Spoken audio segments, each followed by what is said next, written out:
I've been in the Red Cross for 10 years. I actually deployed in an ambulance in the flooding and went to Worcester. People was quite shocked. At the time I got them out in the Land Rover, but there was people that need to be got to in boat. We have some high-risk areas within Staffordshire County itself. The main difficulty for us as a fire service and the emergency services is access to those areas.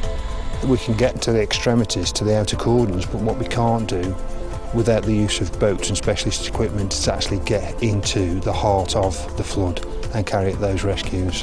During the floodings of 2007, Water Rescue Logistics, on behalf of the British insurance companies, recovered over 350 vehicles. And it occurred to me that had we been there earlier on, instead of just going through the water to recover all these vehicles, we could have actually helped distribute aid because we have the equipment and logistics to do that.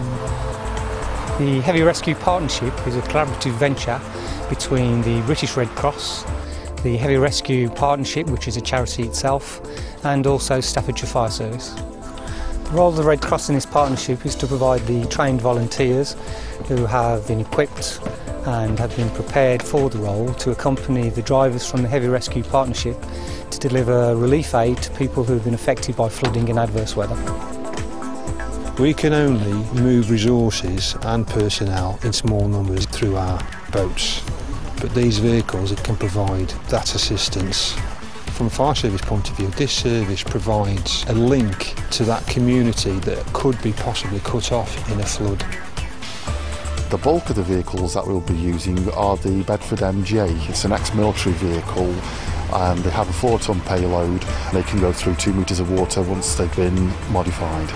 The beauty of these vehicles is there's no electronics. They're built to work in very adverse conditions and they're extremely durable.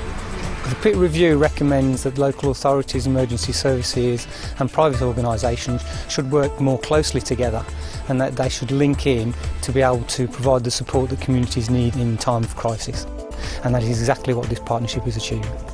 It was developed initially to support the need in Staffordshire and the West Midlands, however it is deployable anywhere within the country. There are an additional 40 trucks that can be utilised that are around the country that we have identified, so we would like to see eventually a national scheme whereby you can have one of these trucks coming to your aid at any time, wherever you are in the country.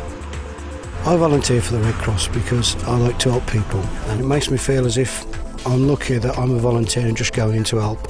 I certainly never want to be in the position that they're in.